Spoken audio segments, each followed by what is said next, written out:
What if the stories carved into the oldest tablets weren't mythology at all, but memories? What if the Sumerians weren't describing gods descending from the heavens, but trying to explain a transformation so profound that humanity itself changed, became something new, something that could suddenly build cities, write laws, and chart the movements of planets with mathematical precision that wouldn't be matched for 3,000 years, beneath the desert plains of southern Iraq? Where the Tigris and Euphrates once braided through marshlands that shimmered with life, archaeologists have uncovered layers of civilization stacked like geological strata. And at the bottom of those layers, before the first ziggurat rose, before the first cuneiform tablet was pressed, there were people, simpler people, hunter-gatherers who left behind humble pottery and reed huts. And then, with a suddenness that still puzzles scholars, everything changed. Cities appeared, writing emerged, mathematics, astronomy, agriculture, law, literature, all arriving together as if delivered complete rather than slowly developed. The Sumerians themselves had an explanation. They said the Anunnaki, the great gods who came from the heavens, brought them knowledge, gave them the tools of civilization, made them into something more than they had been. And whether you interpret those ancient claims literally or metaphorically, the archaeological evidence shows something remarkable, something that demands explanation. Humanity in southern Mesopotamia transformed faster than it ever had before or has since. So before the story pulls you under, take a moment to like this video and hit subscribe, but only if you're drawn to histories that blur the line between divine intervention and the mysterious origins of everything we call civilization. And if you're still here, tell me in the comments where you're listening from and what time it is there. I want to imagine this ancient transformation stretching across the world, connecting us all in the dark. Before the Sumerians gave the world its first written words, before the great city-states rose from the marshlands, and other people lived along the riverbanks of Mesopotamia. We call them the Ubaid, after the small archaeological site where their pottery first emerged from the earth in shards of painted clay. They left no texts, no names, no stories in their own words. Everything we know about them comes from what they buried, what they built, what they left behind when their world ended and something new began. The name Ubaid comes from Tel al-Ubaid, a low mound about 6 kilometers west of the ancient city of Ur, excavated by Harry Reginald Hall and Leonard Woolley in the 1920s. What they found beneath the Sumerian layers was unexpected, a culture that predated everything they thought they knew about Mesopotamian civilization. The pottery was distinctive, painted with geometric patterns in dark pigment on buff-coloured clay. But more importantly, this pottery appeared across an enormous geographic range, from the Persian Gulf to the mountains of Turkey, suggesting either extensive trade networks or a cultural sphere far larger and more organised than anyone had imagined for such an early period. The Ubaid period lasted roughly from 5,500 to 4,000 before the Common Era, stretching across 15 centuries of slow, steady development. These weren't primitive hunter-gatherers scratching out existence on the margins of survival. They were accomplished farmers who cultivated wheat and barley, herded sheep and goats, and transformed the natural landscape through irrigation and settlement. Their communities grew from scattered hamlets into substantial villages, some housing several hundred people, a remarkable population density for the time. Yet for all their accomplishments, the Ubaid people remain ghosts. We can trace their pottery, map their settlements, analyse their diet from ancient seeds and bones, but we cannot hear their voices. They had no writing. They left no recorded laws, no myths, no explanations of what they believed or feared or hoped. Unlike the Sumerians who came after, who documented everything from religious hymns to grain receipts, the Ubaid exist only as material traces, objects without authors, buildings without builders' names. In museum cases across the world, their pottery sits behind glass, beautiful and utterly silent, holding no stories except the ones we imagine into existence. And yet, they must have had rich inner lives, complex beliefs, intricate social structures. You don't build temple complexes without shared religious conviction. You don't create trade networks spanning hundreds of kilometers without trust and organization. You don't develop sophisticated pottery techniques without masters teaching apprentices, knowledge passed carefully from generation to generation. All of that existed, thrived even, without a single written word to preserve it. Their knowledge lived only in memory, in the careful watching of elders demonstrating techniques, in songs perhaps, in stories told around fires that burned 5,000 years ago and left no trace in the archaeological record. Picture southern Iraq in the 6th millennium before the Common Era, a landscape so unlike the desert of today that it seems to belong to another planet. The Tigris and Euphrates hadn't yet merged into a single channel, but spread across the plain in a vast network of waterways, creating marshlands that stretched to the horizon. Here, among the reeds that grew taller than a man, the Ubaid people built their homes from bundled papyrus, their temples from woven marsh plants, their entire civilization from materials that leave almost no trace in the archaeological record.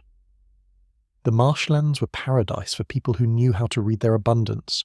Fish teemed in the shallow waters, migrating birds darkened the sky, and seasonal flocks so vast they took hours to pass overhead.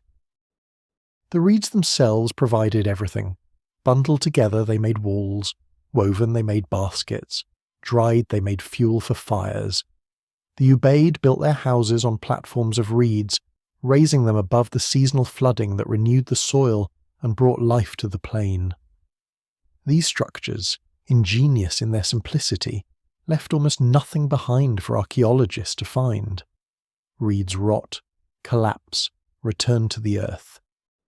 Unlike stone or brick, they don't preserve the memory of those who shaped them. This creates a strange gap in our knowledge. The Ubaid clearly had sophisticated architecture. We know this because later Sumerians described their ancestors building in reeds, and because the earliest temples at sites like Eridu show architectural forms that make sense only as translations of reed construction into more permanent materials. But we have almost no direct evidence of Ubaid buildings. Only the negative space where they once stood, post holes and platforms, shadows of structures that vanished back into the marshlands that birthed them. The landscape itself shaped who the Ubaid were. Without stone, they couldn't build monuments meant to last forever. Without mountains or defensible highlands, they learned to live in openness, vulnerable to whatever came down the rivers. The annual floods weren't disasters, but cycles of renewal, expected, managed, incorporated into the rhythm of life. The Ubaid didn't fight the water, they lived within it, building their civilization not in spite of the marshlands, but because of them. Imagine standing in those marshes at dawn, when mist rises from the water and turns everything into uncertainty and possibility. The horizon disappears, sound carries strangely. You could believe in that liminal light that the boundary between water and land, between earth and sky, wasn't fixed, but fluid, changeable, permeable. Perhaps that's why the Ubaid built their temples on raised platforms, lifting their gods just slightly above the water that surrounded everything, creating dry ground where none existed naturally, making sacred space in the middle of the marsh. When British archaeologist Harry Reginald Hall began excavating near the ancient city of Ur in 19019, he found something unexpected beneath the Sumerian remains. A layer of distinctive pottery, buff-coloured with geometric designs painted in dark pigment, patterns that seemed to repeat across hundreds of kilometres and thousands of years. This pottery, simple yet sophisticated, would become the calling card of a lost culture, the only voice they have left to tell us they were here. The Ubaid pottery is remarkable not for its beauty, though some pieces are quite lovely, but for its consistency. The same shapes, the same decorative motifs, the same manufacturing techniques appear at sites separated by vast distances. From Eridu in the south to Tipegara in the north, spanning more than 800 kilometres, Ubaid pottery maintains a recognizable style. This suggests something profound, either extensive trade networks that distributed pottery across the region, or more intriguingly, a shared cultural identity that transcended individual settlements, a sense of being part of something larger. The geometric patterns painted on Ubaid vessels aren't random decorations but carefully executed designs. Zigzags, cross-hatching, parallel lines, chevrons, all painted with dark pigment, probably manganese oxide on the buff-coloured clay. Some vessels show extraordinary skill, lines so fine and regular they seem almost mechanical, patterns that repeat with minimal variation across the entire surface. This wasn't casual work, but craft taken seriously, knowledge passed from master to apprentice. Standards maintained across generations. What were these patterns meant to convey? Were they purely aesthetic, or did they carry meaning we can no longer read? Some archaeologists suggest they might represent water, always water, the element that defined Ubaid life. The parallel wavy lines could be rivers, the cross-hatching could be nets, the zigzags could be lightning or snakes, or the life force flowing through all things. But we're guessing, projecting meaning onto patterns whose original significance died with the last Ubaid potter who knew what they meant. The shapes of Ubaid pottery are equally distinctive. Tall vessels with flared rims, bowls with pointed bases that would need to be set in sand or a ring stand, jars with geometric patterns flowing around their swelling sides. Some vessels have spouts for pouring, others have handles for carrying. Each form precisely suited to its function. There's an elegance to Ubaid pottery, a sense that form and function had achieved balance, that these people knew exactly what they needed and how to make it. Hall and Woolley found this pottery in layers beneath Sumerian remains, proving its earlier date. Later excavations at Eridu pushed even deeper, finding Ubaid pottery in the earliest levels of habitation beneath everything else, at the very beginning of settled life in southern Mesopotamia. The Ubaid, these ghosts without writing, were the foundation upon which everything else was built. Their pottery became the chronological marker that archaeologists used to date other sites, the reference point against which all other developments were measured. At Eridu, which the Sumerians themselves claimed was the first city ever built, the oldest city where kingship first descended from heaven, archaeologists found something remarkable beneath the ruins of later temples. A sequence of shrines stretching back into the Ubaid period, each built directly atop the ruins of the one before, as if this spot had been sacred for thousands of years before the Sumerians even existed. The earliest temple was barely more than a reed hut, yet it sat on a raised platform and faced the same direction as the mighty ziggurats that would rise there 4,000 years later. The excavations at Eridu, conducted by Iraqi archaeologists Fouad Safar and Seton Lloyd in the 1940s, revealed 17 successive temples, each built on the ruins of its predecessor, creating an artificial mountain of accumulated rubble and sacred memory. The earliest temples, dating to the Ubaid period, were small structures, perhaps no more than 5 meters by 4 meters, simple buildings with an altar at one end and an offering table. But even these humble shrines showed careful planning. They were oriented with their corners to the cardinal directions, suggesting that Ubaid already understood astronomy, already watched the sky with attention that bordered on reverence. As the centuries passed, each new generation rebuilt the temple, always on the same spot, always following the same orientation, but each time slightly larger, slightly more elaborate. By the Sumerian period, these temples had grown into massive structures, ziggurats rising 50 meters above the plain, visible from kilometers away, architectural statements of power and devotion. But the tradition, the insistence that this particular spot was sacred, that began in the Ubaid period, when people in reed huts looked at a patch of marshy ground and decided the gods lived there. Why this spot? What made Eridu special? The Sumerians said it was the first city, the place where kingship descended from heaven, where the god Enki established his temple beside the freshwater deep called the Abzu. But those explanations came thousands of years after the first Ubaid shrine was built. What did the Ubaid themselves believe? We can only guess by watching their actions, seeing how they returned again and again to rebuild on the same sacred ground, maintaining continuity across generations without writing, without permanent records, with only the physical presence of the temple itself to anchor their devotion. The constancy is what haunts. For more than 1,000 years through the entire Ubaid period and into the Sumerian era, people maintained this site as sacred. Fathers brought sons to the temple and told them, "When we die, you must rebuild here, you must maintain this place."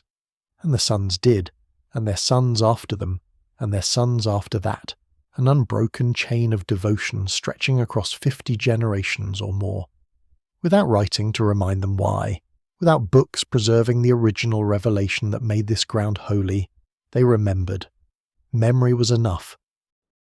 Imagine living in a world without written language, where all knowledge existed only in memory, passed from elder to child in spoken words that could change with each retelling. The Ubaid people had no way to record their laws, their stories, their history. They built impressive settlements, created trade networks spanning hundreds of kilometers, developed sophisticated pottery techniques, yet they left behind no explanation of who they were or what they believed. Their silence is absolute, and in that silence we glimpse what humanity was before the gift, or the burden, of the written word. The Ubaid lived entirely in the present tense, in the eternal now of oral culture where the past exists only as it's remembered and retold. Their history wasn't fixed but fluid, changing slightly with each telling, adapting to present circumstances, alive in a way written history never is. When an elder died, their unique memories died with them unless they had been passed on. Knowledge was precious because it was fragile, held only in human minds that could forget, misremember, fail to pass on what they knew before death silenced them forever. This created different social structures than what would come later. In a world without writing, the elderly are living libraries, repositories of knowledge about farming techniques, pottery designs, religious rituals, settlement disputes, family lineages, weather patterns, all the accumulated wisdom of experience. You couldn't look something up in a book, you had to ask someone who remembered. This gave age respect, authority, made the old indispensable even as their physical strength faded. They were the only bridge to the past, the only way to access knowledge from before you were born. But it also meant knowledge was constantly at risk. A bad harvest that killed the elders, a disease that swept through a generation, and irreplaceable wisdom vanished. Some techniques for pottery decoration, some stories about the gods, some genealogies of important families gone forever, leaving only gaps in the collective memory. The Ubaid must have felt this precarity, must have worked deliberately to preserve what mattered most, teaching children the essential things over and over until repetition carved them into memory as permanent as anything in an oral culture can be. What stories did they tell in the long evenings, when work was done and families gathered around fires? We'll never know. Were there heroes, great figures from the past whose deeds were celebrated? Were there cautionary tales about those who violated community norms? Were there origin stories explaining where the Ubaid came from, why they lived in the marshlands, what made their people different from others? All of that existed, rich and complex and meaningful, and all of it is lost, leaving only pottery and post holes, the material remains of a culture whose inner life we can never access. The silence of the Ubaid isn't just an absence of information, it's a profound reminder of how much of human experience vanishes without trace. For every civilization that developed writing and left records, there were dozens, hundreds maybe, that lived and died, leaving only objects behind. The Ubaid aren't unique in being voiceless, they're typical. Most human societies throughout history existed in exactly this condition. Building, creating, believing, without ever recording a single word in permanent form. Writing is the anomaly, the strange exception, and when it arrived in Mesopotamia, it changed everything about what it meant to be human. Long before the Sumerians developed their mathematical tablets, before anyone had symbols for numbers or equations for measuring water flow, the Ubaid people were manipulating the rivers. They dug canals, built levees, created irrigation systems that transformed marshland into farmland. How did they calculate gradient, measure distance, coordinate labour across kilometres of waterway without written plans or numerical notation? The evidence is in the earth itself. Canals dug with precision that shouldn't have been possible for people we're told had no advanced knowledge. The archaeological evidence for Ubaid irrigation is subtle but undeniable. At sites across southern Mesopotamia, researchers have found traces of ancient canals, depressions in the earth that aerial photography and ground-penetrating radar reveal as deliberate modifications of the landscape. These weren't simple ditches dug wherever seemed convenient. They followed careful gradients, maintaining just enough slope to keep water flowing without eroding the canal walls, turning the unreliable flooding of the rivers into controlled, predictable irrigation that could be directed exactly where farmers needed it. Consider the engineering knowledge this required. Water flows downhill, but too steep a gradient and it becomes destructive, cutting deeper channels, undermining banks, creating erosion that destroys the very canal meant to control it. Too shallow a gradient and water stagnates, becomes brackish, deposits sediment that clogs the channel. The ideal gradient for irrigation canals in alluvial soil like Mesopotamia is somewhere around 1 metre of drop for every 1,000 metres of length, a ratio of 1 to 1,000, barely perceptible to the eye but critical for function. And the Ubaid, without surveying instruments, without written records, without mathematical notation, somehow knew this. They must have learned through observation, through trial and error accumulated over generations. Some elder watches water flowing, notices how it behaves at different slopes, teaches their children what they've learned. The children refine it, add their own observations, pass it on. Knowledge builds not through formulas, but through practiced judgment, the kind of intuitive understanding that comes from doing the same work year after year until you can feel what's right. A master canal digger probably couldn't explain the mathematics of gradient, but they could look at a length of proposed canal and know whether it would work. Sense it in the same way a musician can hear when an instrument is slightly out of tune, even if they can't name the frequency ratios involved. The coordination required is equally impressive. Irrigation systems aren't individual projects, but community endeavours. A canal might run 5 kilometres from river to field, passing through lands controlled by multiple families. Everyone has to agree on its path, contribute labour to its construction, maintain their section. Without writing, without contracts, this required social bonds strong enough to hold complex agreements in collective memory. It required dispute resolution mechanisms sophisticated enough to handle conflicts over water rights, the eternal source of tension in agricultural societies. It required leadership with enough authority to mobilise labour for projects that might take months to complete, and wouldn't yield benefits until the next growing season. The Ubaid developed all of this, created functioning irrigation societies that supported growing populations, increasing agricultural output, accumulating surplus food that freed some people from direct subsistence labour. And they did it through spoken agreements, through community consensus, through memory and custom rather than written law. It's a reminder that complexity doesn't require literacy, that humans can build elaborate social and physical infrastructure without the technologies we assume are necessary. The Ubaid proved it was possible, and in doing so, they laid the foundation for everything that followed.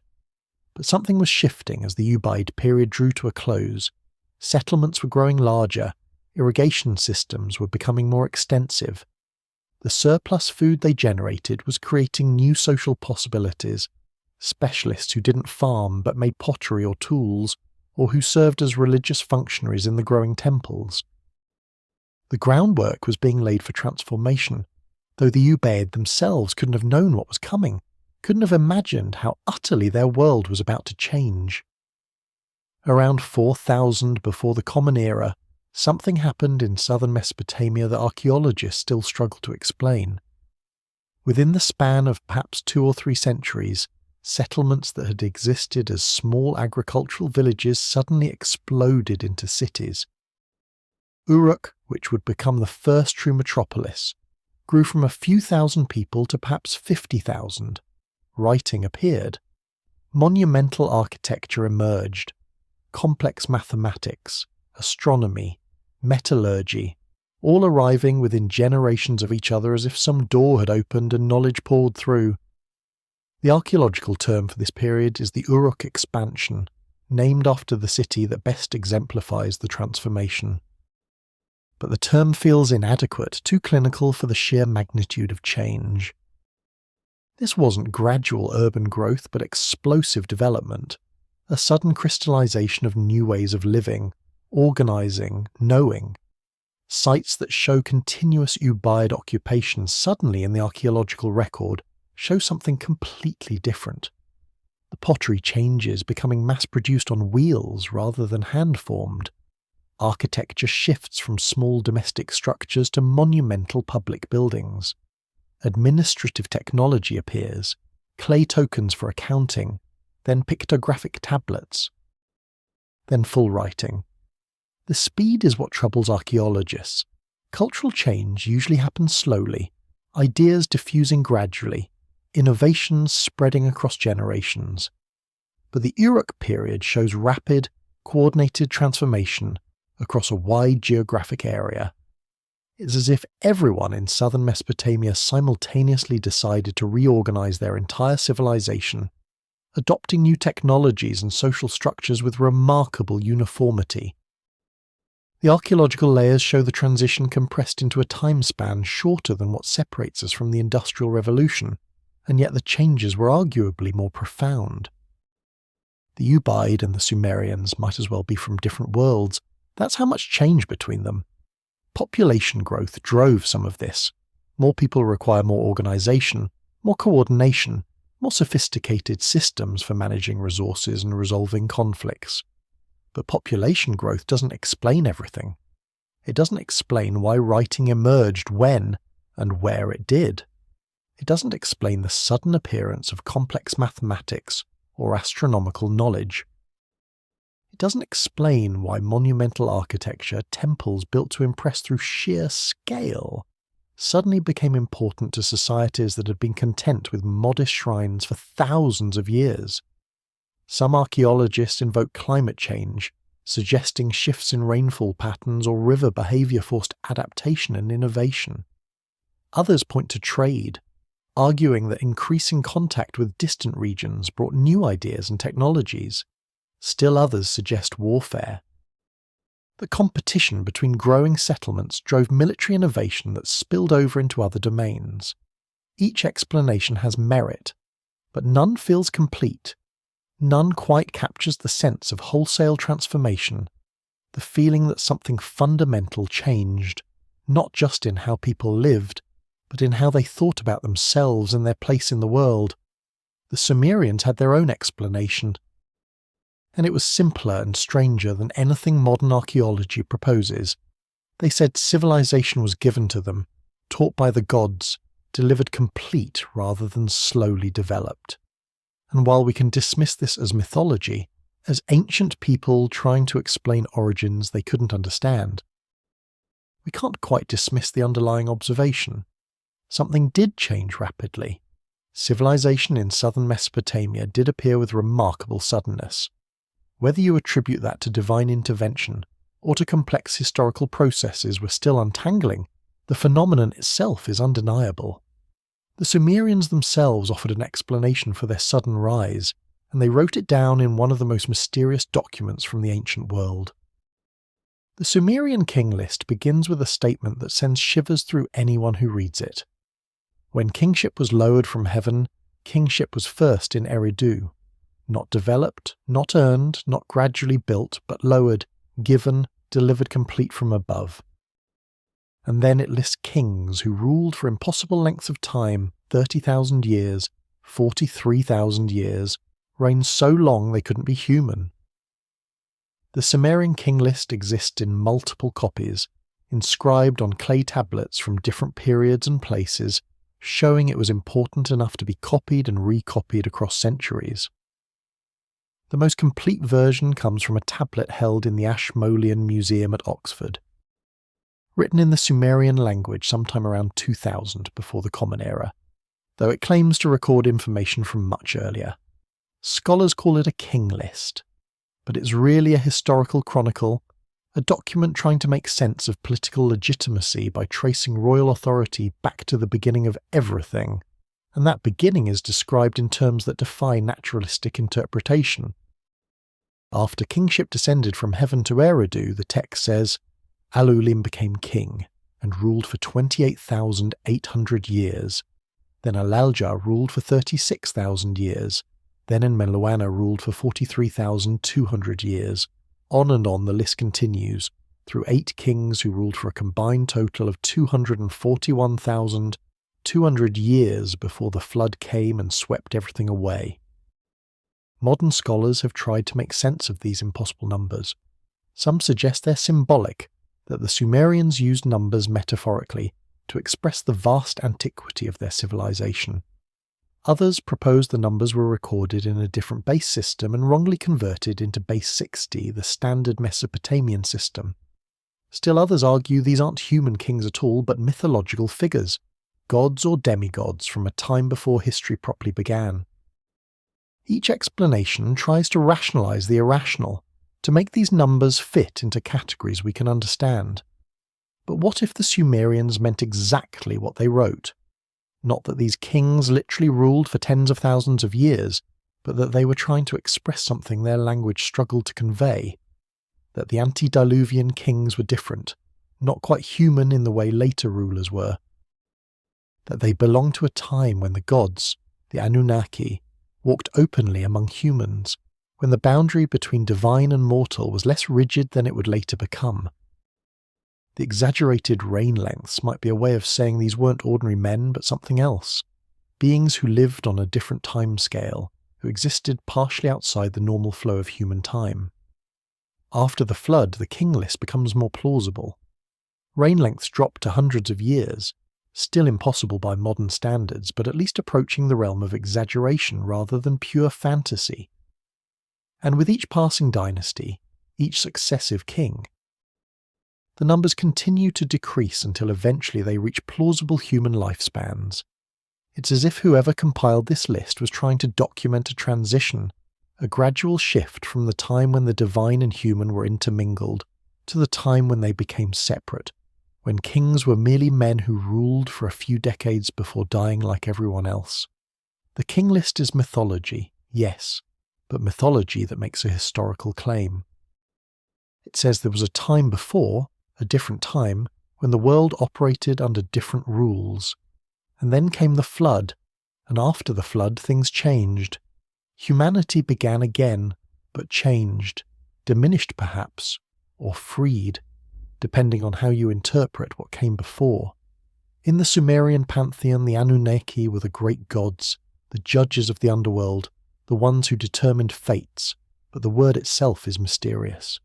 Anu was the supreme sky god. Kai meant earth. The Anunnaki were those who came from heaven to earth, or perhaps those who were of both heaven and earth. They appear in countless texts, always powerful, always mysterious, always associated with profound changes in the human condition. The Sumerians never doubted their existence. They built temples to house them, offered sacrifices to appease them, wrote hymns praising their terrible power. The Anunnaki appear throughout Sumerian literature, but their exact nature shifts depending on context. Sometimes they're described as judges who determine fates in the underworld, sitting in assembly to decide the destiny of humanity. Sometimes they're warrior gods who march alongside Sumerian armies, granting victory or defeat according to their will. Sometimes they're associated with specific cities, each major urban centre claiming an Anunnaki patron who resided in the city temple and protected its people.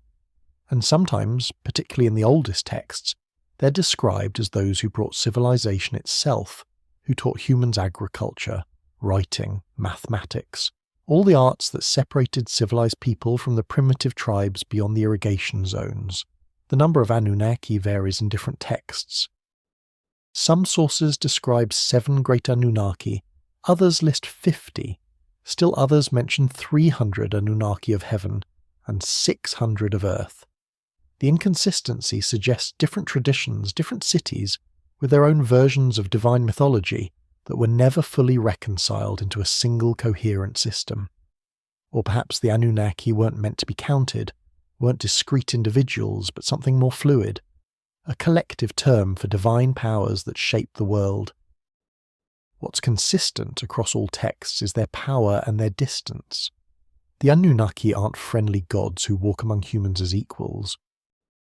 They're terrible in the old sense of the word, inspiring terror through their might. They demand obedience, exact tribute, punish cities that displease them with flood or conquest or divine abandonment. Yet they also protect, guide, teach.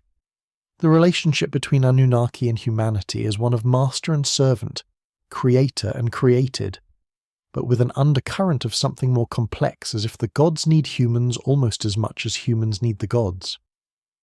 In the Enuma Elish, the Babylonian creation epic that drew heavily on earlier Sumerian sources, the Anunnaki are present at the creation of humanity.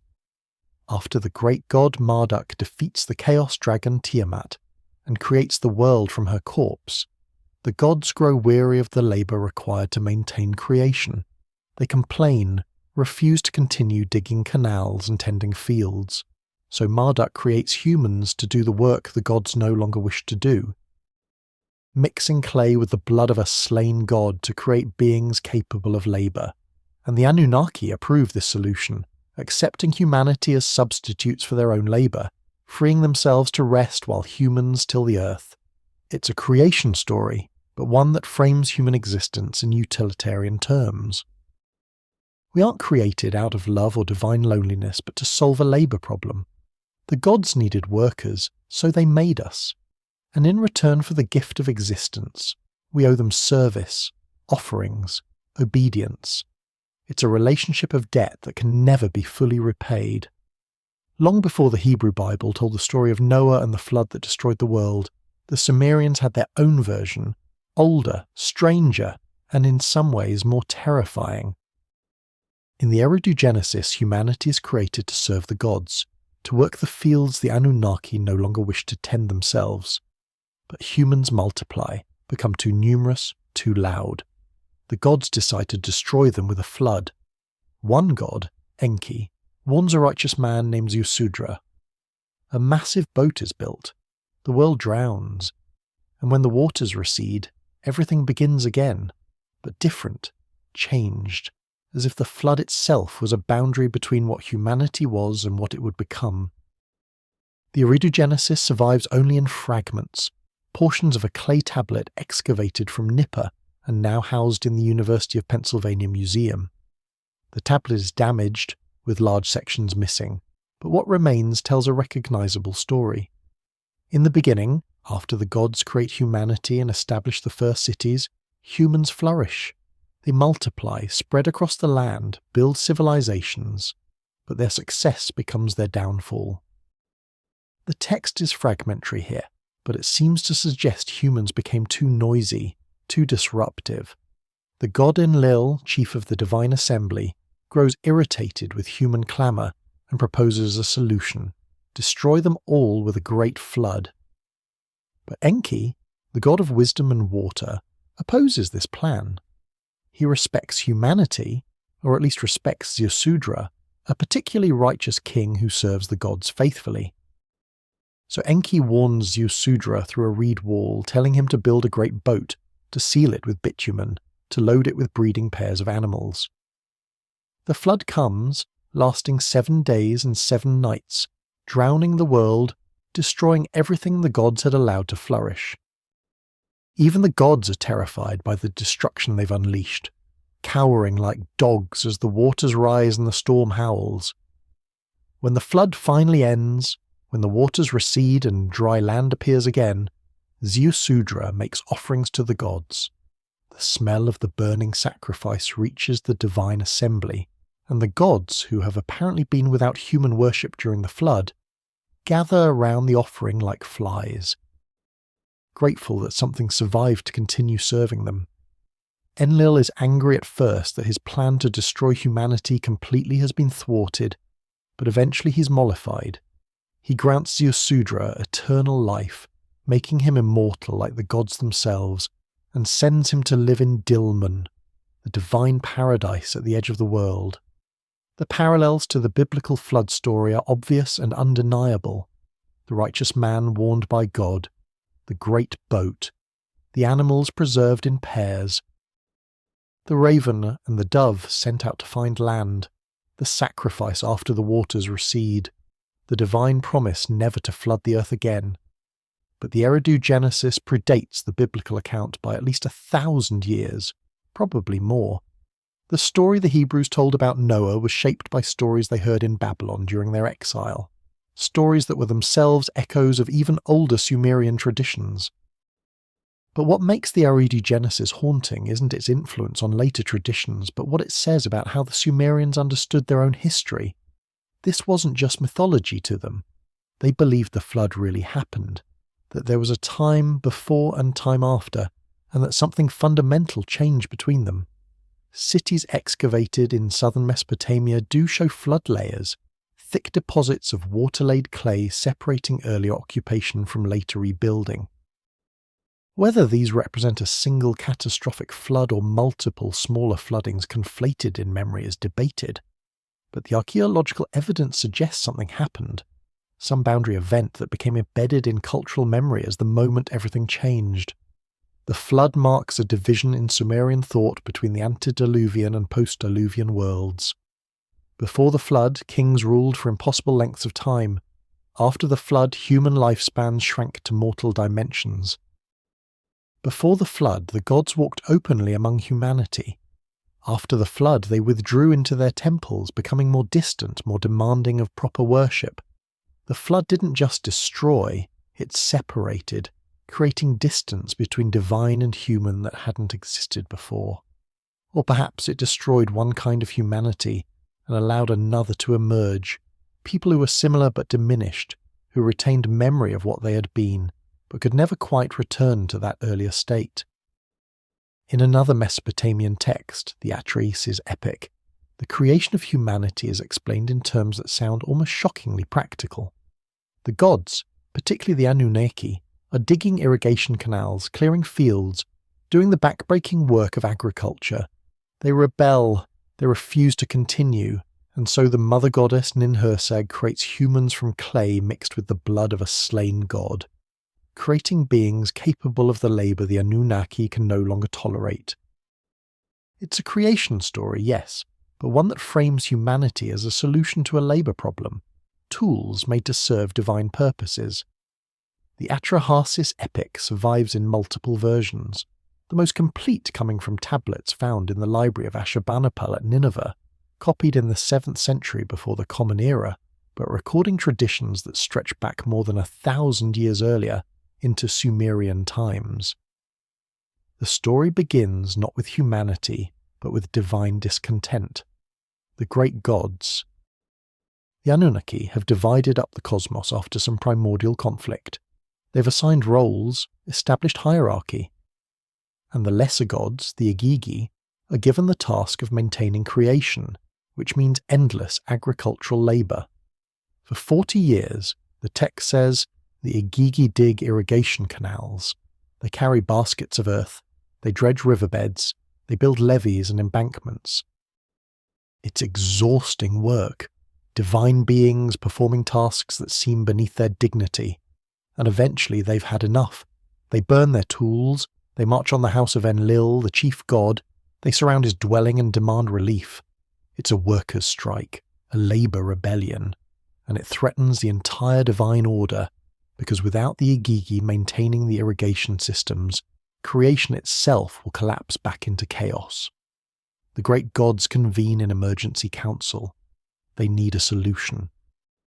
They need workers to replace the rebellious Igigi, beings capable of the same labour but without divine status, without the power to rebel effectively. And so they decide to create humans. The mother goddess Ninhursag is tasked with the work. She takes clay, the basic earth of Mesopotamia, and mixes it with the blood of Wiilu, a god who is slain for this purpose. From this mixture of earth and divine essence, humans are fashioned, beings who are mortal like clay but who carry within them a spark of the divine, the blood of a slain god, giving them just enough capability to do what needs to be done. The text is explicit about why humans exist. We are replacement workers, created to free the gods from labour they found unbearable. Our purpose is agricultural work, digging canals, planting fields, maintaining the irrigation systems that sustain civilization. And in return for this service, the gods will protect us, provide for us, give us just enough to survive and continue working. It's a relationship built on utility, on mutual need perhaps, but fundamentally on the gods requiring something only humans can provide. This framing is startlingly different from creation stories and other traditions. There's no divine loneliness prompting creation, no desire for beings to love and worship freely. There's just a practical problem requiring a practical solution. The gods need workers, they create humans. It's almost mechanical in its logic, and that mechanistic quality makes it somehow more unsettling than grand cosmic myths about love and purpose. We exist to serve, and serving well is the only meaning we have. But the Atrahasis epic doesn't end with creation. Humans do exactly what they were made to do. They multiply, they spread, they work the fields and maintain the canals, and their success becomes a problem. There are too many humans, they're too loud, they disturb the gods' rest. Enlil proposes solutions, first famine, then plague, each time trying to reduce human population to tolerable levels. And each time the god Enki intervenes, teaching humans how to survive, how to store food against famine, how to treat disease. It's as if there's a conflict within the divine realm itself about what humanity should be, whether we're just tools to be managed or something more deserving of protection. Finally, Enlil decides on a final solution. He proposes the flood, total destruction, wiping humanity out and starting over, or perhaps just accepting a world without human noise and complication. The story continues much as it does in the Eridu Genesis, with Enki warning Atrahasis, who's the same figure as Ziusudra in other traditions, and humanity surviving through one god's rebellion against the divine council's decision. After the flood, the gods established new rules, limiting human lifespan, creating infertility and infant mortality to keep populations in check, ensuring humans can never again grow numerous enough to disturb divine peace. The Atrahasis. Epic forces uncomfortable questions. If humanity was created to serve, what happens when we develop our own purposes, our own desires independent of divine intention? Are we acting correctly when we pursue knowledge and power beyond our station, or are we forgetting our place in the cosmic order? The text doesn't provide easy answers, but it captures a tension that runs through all of Sumerian civilization, the sense that humans exist in a precarious position between the divine realm that created us and the animal realm we were made to transcend, never quite belonging to either, always at risk of angering the powers above or descending into the chaos below. Among all the Anunnaki, one stands apart in Sumerian mythology: Enki, god of wisdom, magic, and the freshwater deep. Appeared again and again as the one who sides with humanity against the other gods. He warns Ziusudra of the coming flood. He teaches humans writing, mathematics, the arts of civilization. He disobeys the divine council to save humanity from destruction. If the Anunnaki represent divine power, Enki represents something else, a force that wanted humans to have knowledge, to rise, to become more than servants. The Sumerians loved him and feared him in equal measure. Enki's primary temple was at Eridu, the oldest city, the place where civilization began. His temple sat beside the Abzu, the freshwater deep, the underground ocean that Mesopotamians believed fed all springs and rivers. Enki was lord of this realm, controller of the sweet water that made life possible in an arid land. But his domain extended beyond mere water. He was god of crafts, magic, incantations. He possessed secret knowledge about how the world worked, knowledge he sometimes shared with humans despite the disapproval of other gods. In the myth of Inanna and the Me, Enki appears as keeper of the divine powers that make civilization possible, but also as someone willing to let those powers slip away. The goddess Inanna travels to Eridu, visits Enki in his temple, and he receives her warmly. They drink beer together, lots of beer, and as Enki becomes intoxicated, he starts offering Inanna gifts. He gives her the Me, the divine powers, one by one. Kingship, priesthood, sexual allure, the art of lovemaking, music, heroism, power, enmity, straightforwardness, descent into the underworld, ascent from the underworld, the craft of the woodworker, the craft of the coppersmith, the craft of the scribe, on and on through more than 100 divine powers that he just hands over in his drunken generosity. When Enki sobers up and realizes what he's done, he tries to get the Me back. He sends demons to intercept Inanna as she travels back to her city of Uruk with her stolen gifts. But Inanna is protected by her own minister, Ninshuba, and the Me make it safely to Uruk, where they remain, spreading civilization through the city that would become the first great metropolis. Enki, despite his power, doesn't force the issue. He lets Inanna keep what she took, as if some part of him wanted the Me to spread, wanted civilization to flourish even if it meant divine powers becoming more widely distributed. This myth captures something essential about how the Sumerians understood knowledge and civilization.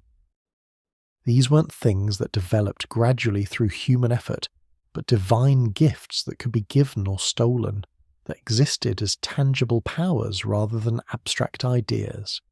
And Enki was the one who possessed them, but didn't hoard them jealously. He got drunk and gave them away. He taught humans secrets the other gods wanted kept. He was the trickster, the rebel within the divine order, the one who believed or at least acted as if humans deserved more than they were given. In the flood story, Enki's rebellion is more explicit. The Divine Council decides to destroy humanity, and Enki disagrees. He can't openly defy the council, but he finds a way around their decree.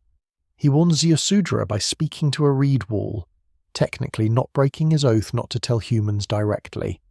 It's a clever loophole, very characteristic of Enki's tricky nature. He preserves humanity through deception, through finding gaps in the letter of divine law, even while violating its spirit. The Sumerians recognized that Enki made civilization possible. Without his warnings, without his teachings, without his willingness to share knowledge the other gods wanted restricted, humans would still be primitive or would have been destroyed entirely. Yet they also recognized he was dangerous, that his gifts came with risks. Knowledge can be used for good or ill. The arts of civilization can create beauty and order, but they can also create weapons and tyranny. Enki gave humans power without necessarily giving them the wisdom to use it well. He's a benefactor and a threat simultaneously, the god you need but can never fully trust. There's something almost Promethean about Enki, bringing fire to humanity against divine wishes, suffering consequences so that humans can have what they need to thrive. Except Enki doesn't suffer the way Prometheus does, chained to a rock with eagles eating his liver. Enki remains free, powerful, still lord of the Abzu, still working his subtle influence on events. Perhaps the Sumerians understood that the force that brings knowledge can't be chained or punished. That once knowledge exists, once it's been shared, it takes on a life of its own that even the gods can't fully control. In Sumerian thought, civilization itself was made of tangible divine essences called Me. These were not abstract concepts, but actual objects or powers that could be possessed, transferred, even stolen. The me included kingship, priesthood, writing, mathematics, sexual intercourse, music, metalworking, essentially everything that separated civilized humans from animals or from their primitive ancestors. The god Enki possessed the me, kept them in his temple at Eridu. And according to legend, the goddess Inanna once got Enki drunk and stole many of the me, bringing them to her city of Uruk. Knowledge as something that could be given, taken, possessed, not gradually developed but suddenly acquired. The concept of me is strange to modern thinking, where we imagine civilization as emerging through gradual human innovation, ideas building on earlier ideas, technology developing through trial and error. But the Sumerians thought of it differently. To them, the elements of civilization were discrete powers that existed independently, that could be held like objects, that belonged to the divine realm until somehow they were transferred to the human sphere. Writing wasn't something humans invented, but something the gods possessed first and then gave or humans acquired. The me weren't infinite or all-encompassing, they were specific, enumerated. Different texts list different numbers, some claiming there were more than 100 ME, others being more selective, but they all agree on the basic categories. Political power, kingship, the crown, the throne, these were me. Religious authority, priesthood, divination, the ability to conduct rituals properly, these were me. Technical skills, metal working, leather working, the carpenter's craft, the scribe's craft, each specialized knowledge was a separate me. Social roles and capacities, the art of being a hero, the art of being a prostitute, the ability to make music or tell lies or wage war, all me. Even emotional states and abstract concepts could be me. There was a me for truth and a me for falsehood, a me for descent into the underworld and a me for ascent from it, a me for fear and a me for victory. It's as if the Sumerians understood reality itself as composed of discrete divine powers, each one something that could be present or absent, possessed or lacked, rather than as a seamless whole where everything blends together. What makes the me fascinating isn't just what they were, but how they moved. They could be given as gifts, like Enki giving them to Inanna. They could be stolen, taken through trickery or force. They could be lost if a city was conquered and its temple ransacked. When the statue of a city's patron god was carried off by invaders, the emir of that city went with it, leaving the people diminished, their civilization weakened by the loss.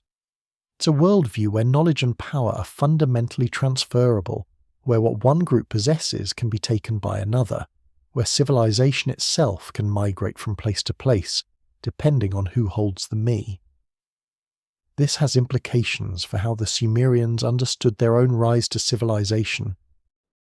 If the me were possessed by the gods, particularly by Enki at Eridu, then humans acquiring them requires explanation. Did the gods give the me as gifts? Did humans steal them somehow?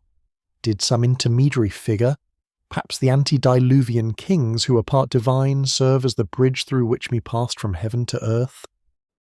The myths don't give a single clear answer, but they all suggest that civilization wasn't something humans developed independently, but something that came from outside, from the divine realm, through processes that were as much about transfer of power as about teaching or learning. The me also help explain the Sumerian obsession with maintaining tradition, with copying ancient texts exactly, with preserving knowledge precisely as it had been received. If civilization consists of discrete powers that can be lost, then every change risks losing something irreplaceable. Innovation becomes dangerous, not because new ideas are bad, but because they might displace old me, might cause some piece of essential knowledge to slip away.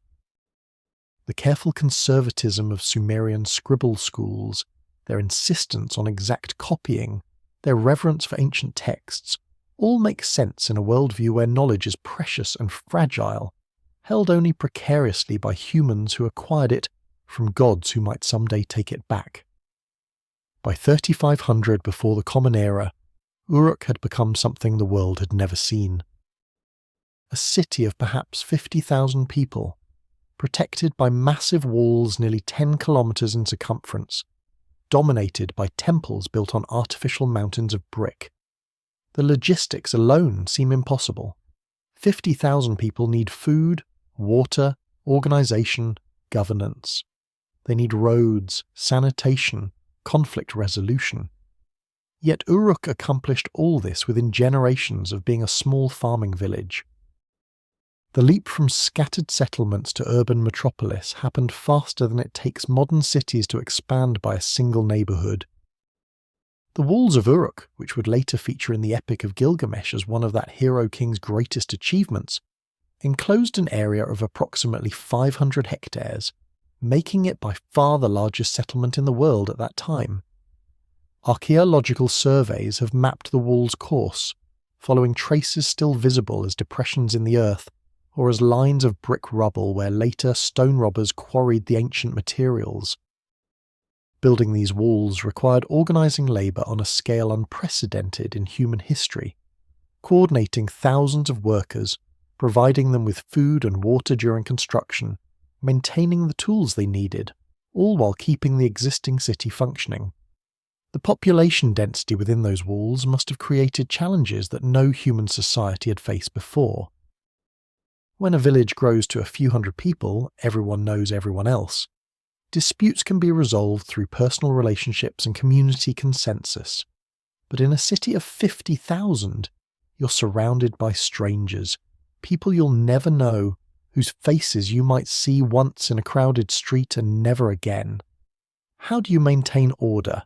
How do you prevent crime, resolve conflicts, ensure basic cooperation when personal relationships and community shame can no longer regulate behaviour? Uruk developed answers.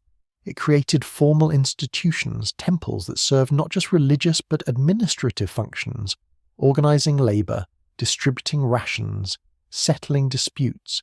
It developed a class of specialists, scribes who kept records, priests who performed rituals, soldiers who maintained order. It created social stratification, hierarchies of power that allowed decisions to be made and enforced across the entire urban population. In essence, Uruk invented government, formal structures of authority that could coordinate large groups of people who didn't know each other personally. The economic complexity required is equally staggering. A city of 50,000 people needs approximately 200 metric tons of grain per day just for basic sustenance. That grain has to be grown in surrounding fields, harvested, transported, stored, distributed. It requires farmers producing surplus, traders moving goods, administrators tracking what goes where, bakers turning grain into bread.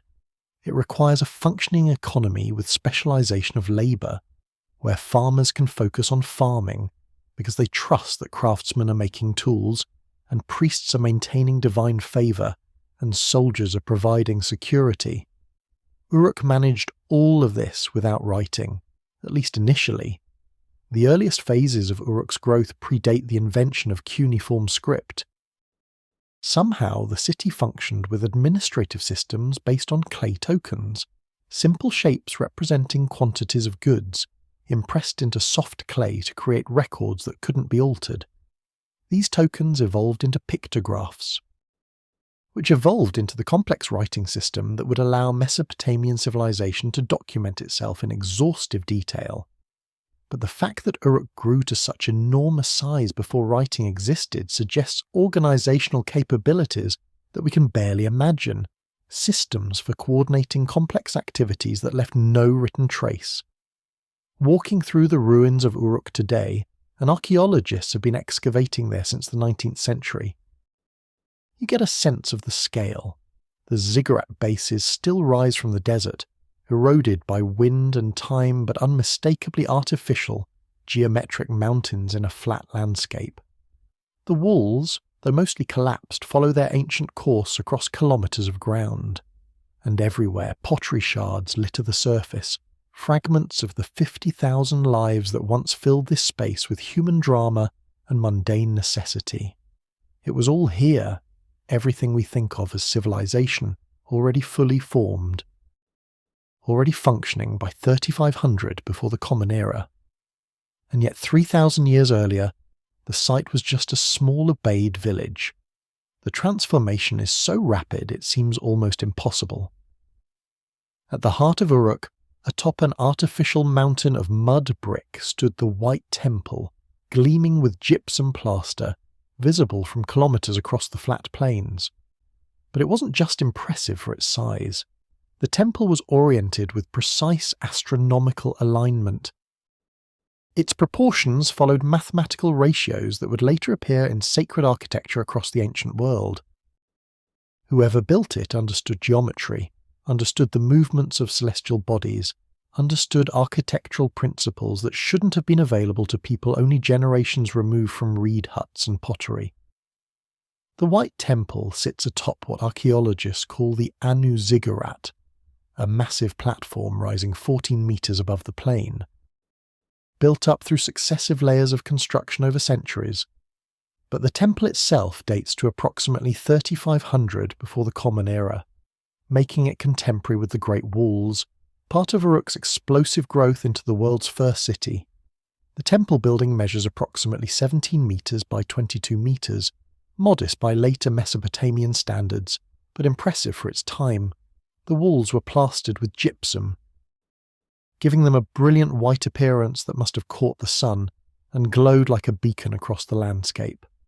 What's remarkable isn't just that it was beautiful, but that it was precise. The temple is oriented with its corners pointing toward the cardinal directions, northeast, southeast, southwest, northwest, within a few degrees of true north-south and east-west alignment. This required astronomical observation, watching the sun or stars to determine true north, then laying out the building according to that celestial reference. It's not the kind of thing you do casually or by accident. It represents deliberate effort to align earthly architecture with cosmic order, to make the temple a reflection of celestial perfection. The proportions of the temple also show mathematical sophistication. The ratio of length to width approximates the square root of 2, approximately 1.4 to 1, a ratio that appears in sacred architecture from Egypt to Greece, associated with harmony and divine perfection. Whether the Uruk builders chose this ratio consciously or intuited it through aesthetic judgment is debated, but either way they achieved proportions that mathematicians would later recognize as significant. The fact that this knowledge appears so early in one of humanity's first monumental buildings suggests either remarkably advanced understanding or cultural transmission from some earlier source we haven't identified. Inside the White Temple, archaeologists found a central hall with an altar at one end and an offering table. The walls had niches for statues or offerings. There was evidence of ritual activity, animal sacrifices, libations poured to the gods. This was a working temple, a place where priests mediated between humanity and the divine, where the city's relationship with the gods was maintained through proper ritual and sacrifice. The god worshipped here was probably Anu, the sky god, king of the gods, whose name would later be attached to this ziggurat complex. Anu was remote, powerful, the ultimate divine authority, and his temple on its artificial mountain elevated worship literally closer to heaven. The artificial platform beneath the temple is equally significant.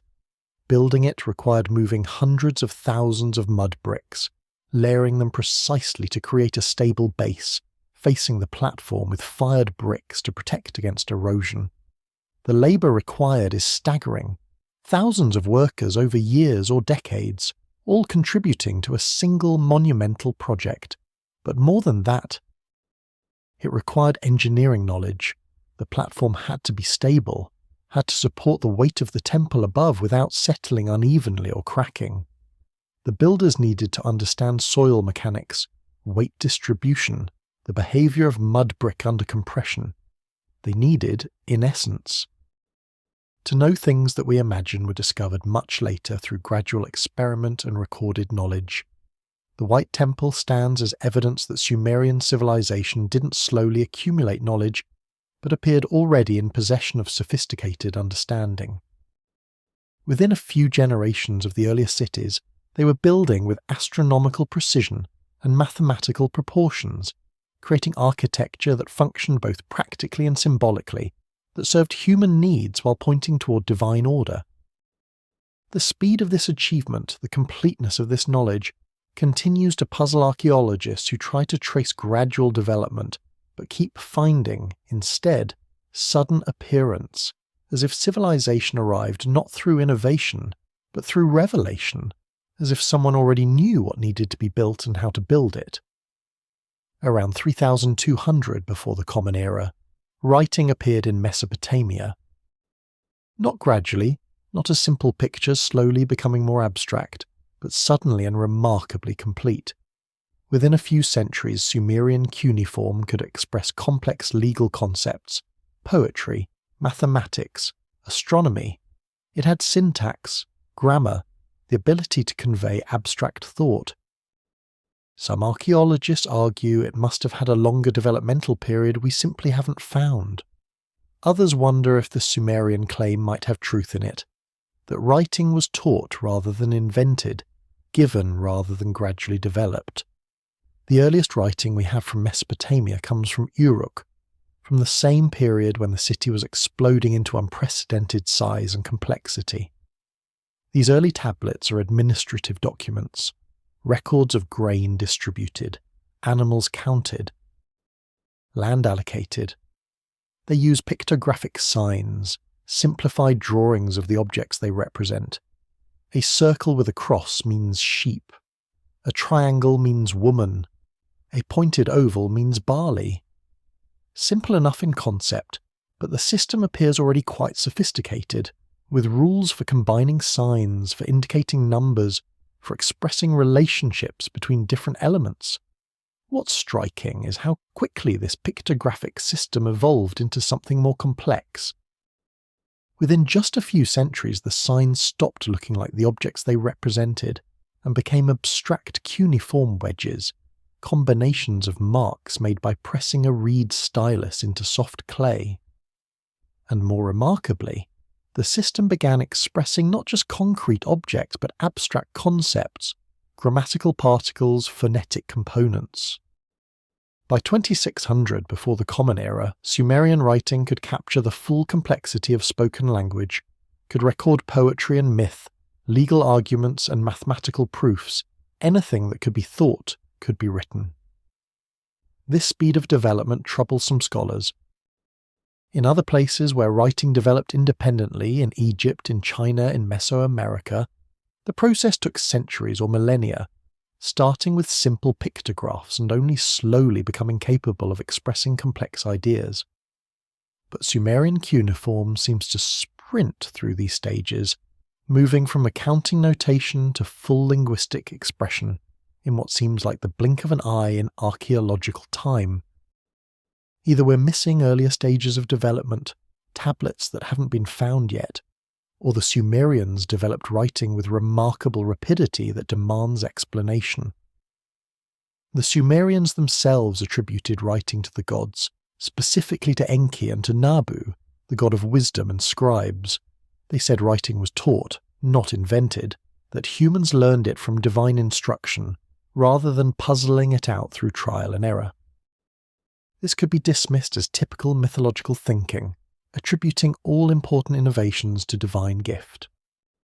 But it's also consistent with what the archaeological record shows, a system appearing already sophisticated, already capable of complexity, as if someone already knew what writing needed to be, and built it to those specifications from the beginning. The medium itself shaped what writing became.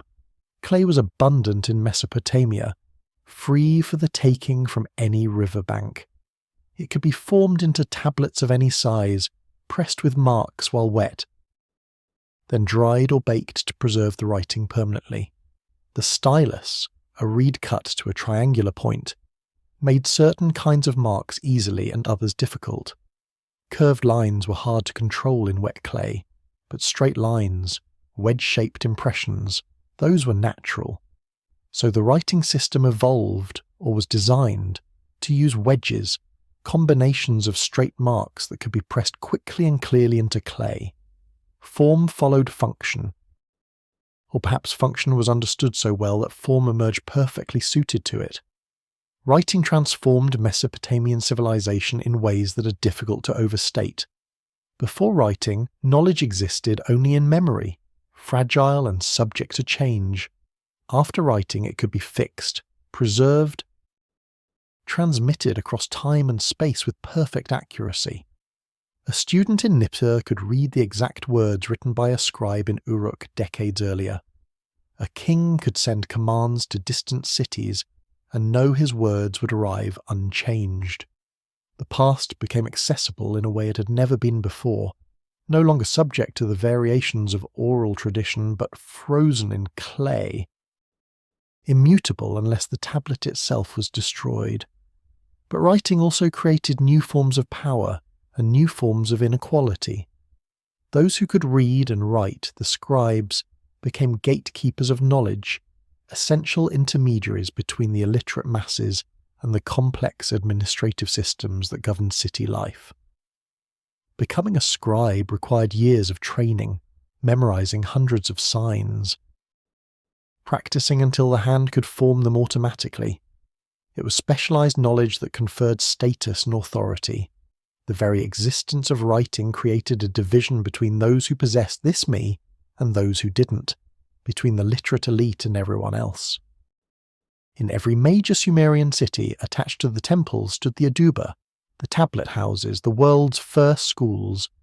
Here, young scribes spent years learning the hundreds of cuneiform signs, copying ancient texts over and over until the words became part of their memory. These schools preserved knowledge across generations, maintaining it with remarkable accuracy. But what's striking is how old some of the texts were that they copied. Some tablets found at Nippur, copied in 1800 before the Common Era, claim to be recording knowledge from 1,000 years earlier, knowledge about the gods, about creation, about the time before the flood when everything was different. The Aduba was where boys, and they were almost exclusively boys, went to become scribes.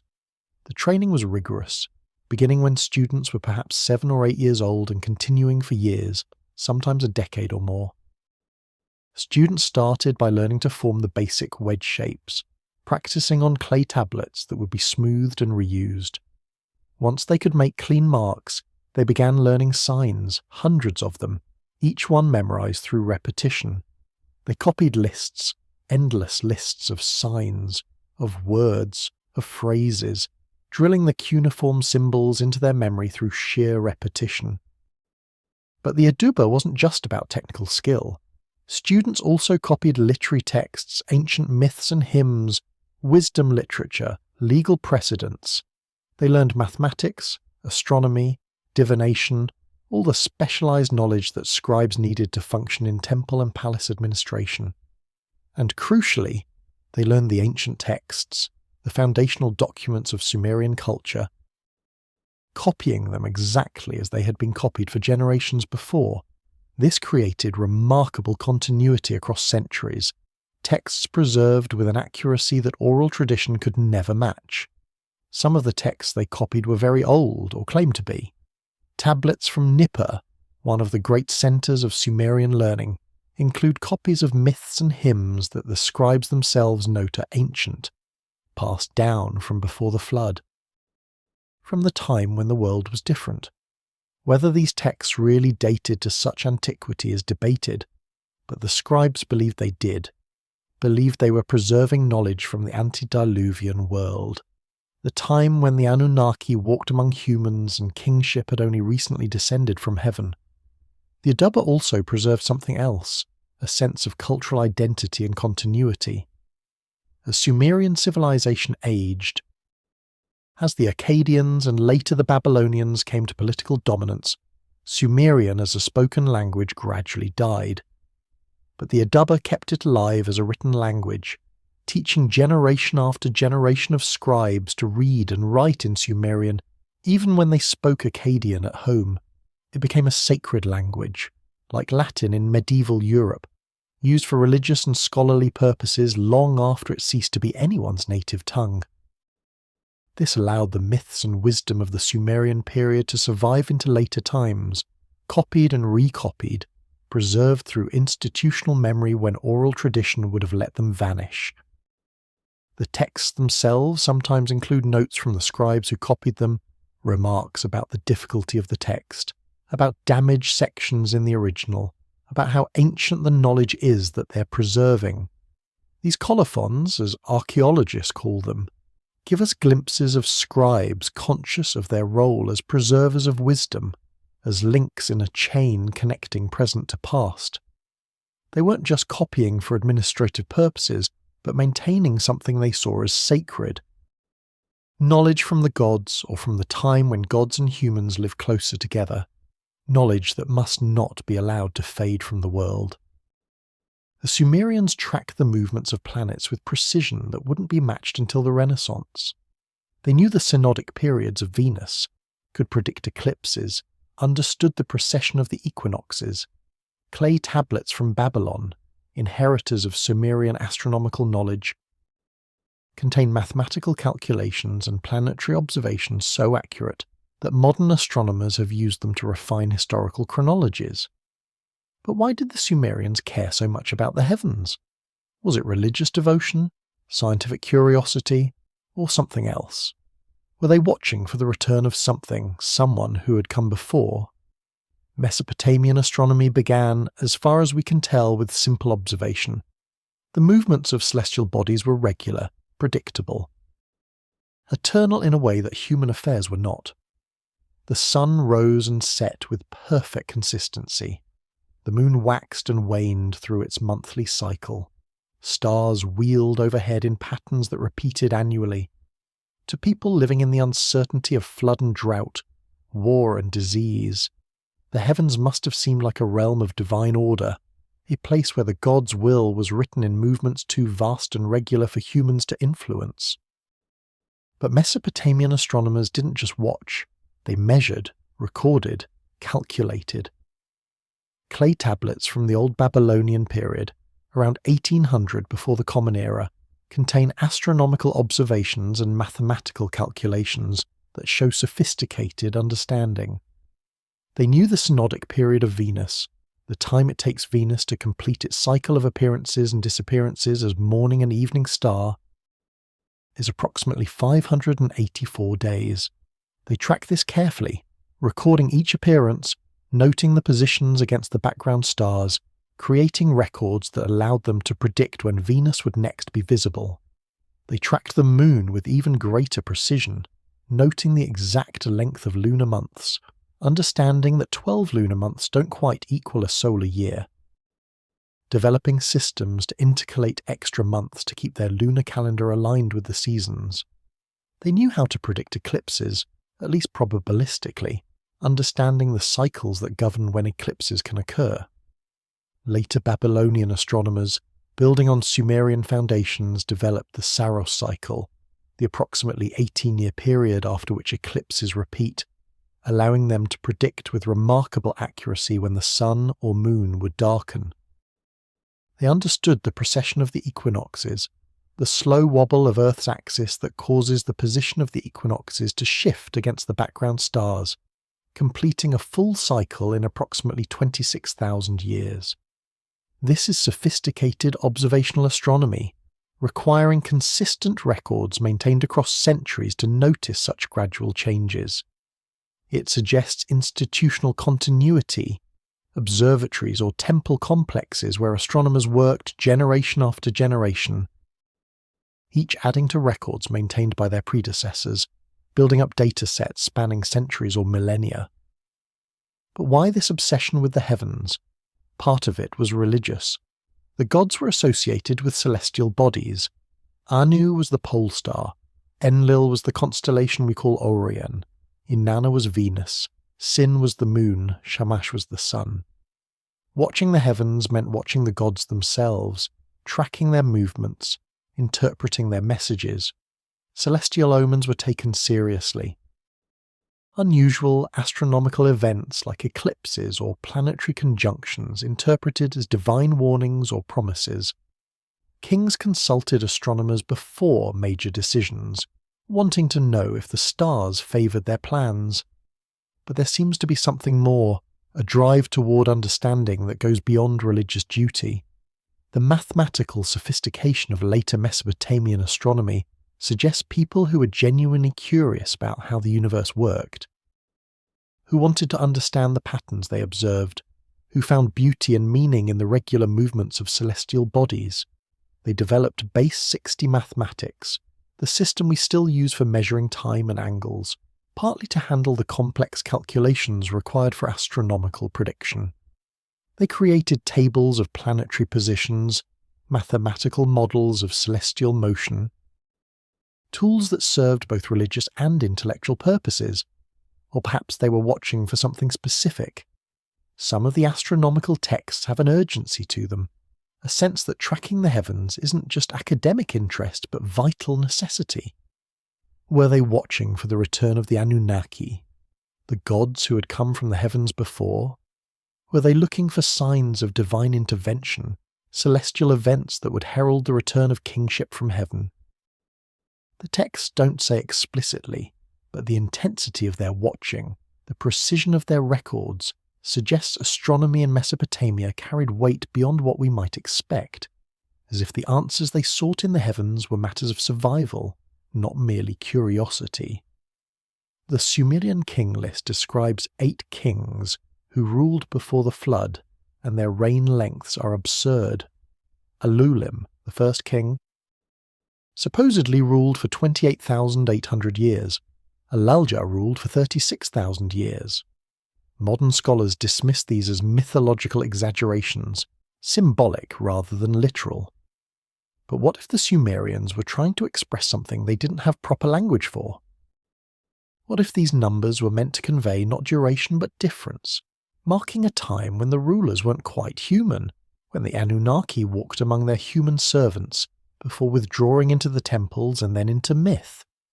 The 8 antediluvian kings ruled from 5 cities: Eridu, Bad Tibira, Larak, Sippar, and Shuruppak. Their combined reigns total 241,200 years, a span so vast it mocks human comprehension. Alolim and Alalja ruled from Eridu, the first city, the place where kingship descended from heaven. Enmenluana, Enmengalana, and Dumuzi ruled from Bad Tibira, each for tens of thousands of years. Ensipsiana ruled from Larak, Enmendurana ruled from Sippar, and finally, Ubatutu, father of the flood hero Ziusudra, ruled from Shuruppak. These aren't just random large numbers. They're specific, recorded carefully, preserved across multiple copies of the King List. Someone thought these numbers mattered, that getting them exactly right was important for preserving whatever truth they contained. Modern scholars have tried to rationalize them in various ways. Perhaps they're expressed in a different time unit, not years but months or days, making the numbers more plausible. Perhaps they're symbolic, each digit carrying meaning we no longer understand. Perhaps they're the result of scribal errors, numbers corrupted through repeated copying. Each explanation tries to save the text from absurdity, while acknowledging the numbers as written can't possibly be literal. But what if we take the Sumerians at their word? Not that these kings literally ruled for tens of thousands of years, but that they were trying to express the idea that these rulers were fundamentally different from later kings. The antediluvian world in Sumerian thought was different from the post-diluvian world. The gods were more present, their influence more direct. Perhaps the kings of that time were partially divine, offspring of unions between Anunnaki and humans, or humans who had been elevated to something more than mortal through divine gift. Perhaps they existed in a different relationship to time, experiencing it in ways that don't map neatly onto ordinary human lifespans. The text says these kings ruled before the flood, explicitly marking them as belonging to a world that was destroyed and had to be rebuilt. And after the flood, the king list continues, but now the reign lengths are different. Still impossibly long by our standards, hundreds or thousands of years rather than tens of thousands, but approaching at least the realm of exaggeration rather than pure fantasy. and with each successive dynasty the numbers continue to shrink, as if the text is documenting a gradual process where divine presence fades, where the extraordinary becomes merely remarkable and then eventually ordinary. What's haunting is the precision with which the text tracks this decline. The first post-Diluvian dynasty, ruling from Kish, has kings with reign lengths in the hundreds or low thousands of years. The second dynasty from Uruk includes Gilgamesh, who supposedly ruled for 126 years, still superhuman, but at least conceivable. By the time we reach historical kings, figures we can verify through contemporary records, the reign lengths have dropped to normal human lifespans. 20 or 30 or 40 years. The King List documents, whether literally or symbolically, a transition from divine to human, from extraordinary to ordinary, from a time when gods and kings were barely distinguishable, to a time when kings were merely men, powerful perhaps but mortal, subject to death and succession like everyone else. In the archaeological record of southern Mesopotamia, there is indeed evidence of massive flooding at various points in prehistory. Leonard Woolley. Excavating at Ur in 1929 found a layer of clean water-laid clay more than 2 meters thick, separating earlier Ubaid remains from later Sumerian artifacts. He believed he'd found evidence of the biblical flood. Later scholars were more skeptical, finding similar but not identical flood layers at different sites and different dates. Yet the Sumerian texts insist something profound changed after the flood. The world before was different. The knowledge held by the antediluvian kings was lost or restricted. Humanity had to begin again, but with memories of what had come before. Woolley's flood layer at Ur was dramatic. His excavation cut down through successive levels of occupation, through Sumerian remains, through earlier materials, and then suddenly hit a thick deposit of absolutely clean clay, water-laid sediment without any artifacts or organic material, as if this layer represented a time when the site was underwater, when nothing lived here and nothing was built. Below the flood layer, the excavation continued into earlier Ubaid remains, showing that the site had been occupied before the catastrophe, whatever it was. Woolley was convinced he'd found evidence of the flood, the event described in Genesis and in the Sumerian texts. But later, archaeologists were more cautious. They found flood layers at other sites, but they didn't all date to the same period. The flood at Ur seemed to date to around 3500 before the Common Era. Other sites showed flooding at different times, some earlier, some later. This suggested not a single catastrophic flood but multiple flooding events, which makes sense in a region where rivers regularly overflow their banks and change their courses. Mesopotamia was always subject to flooding. It was part of the natural cycle of the land, but perhaps that's precisely the point. Perhaps the Sumerian flood story isn't about a single historical event, but about a recurring reality, the ever-present danger of the waters rising and destroying everything humans had built. Living in Mesopotamia meant living with the knowledge that flood could come, that the rivers that brought life could also bring death, that the marshlands that made civilization possible could reclaim what they had given. The flood myth might be a way of expressing that precarity, that sense of building on ground that wasn't quite stable, that could be swept away if the gods withdrew their protection. Yet the texts do seem to mark the flood as a specific boundary, a before and after in cosmic history. Before the flood, the antediluvian kings ruled for impossible lengths. After the flood, reign lengths become more plausible. Before the flood, the gods lived among humans. After the flood, they became more distant, withdrawing into temples, requiring proper ritual and sacrifice to maintain a relationship. Before the flood, knowledge flowed freely, or at least more freely. After the flood, some knowledge was restricted, some wisdom was lost, some secrets were kept only by priests in the innermost chambers of temples. The flood functions in Sumerian thought as a reset, a moment when one world ended and another began. Whether there was a single catastrophic flood that destroyed early Mesopotamian civilization, we can't say with certainty. But something changed. That much is clear from the texts and from the archaeological record. The Ubaid period gave way to the Sumerian period. Small villages became great cities. Writing appeared, mathematics emerged, astronomy developed. The transformation was so profound that it demanded explanation, and the explanation the Sumerians gave involved divine intervention. Knowledge from the Anunnaki, civilization lowered from heaven, and a flood that separated what came before from everything that followed.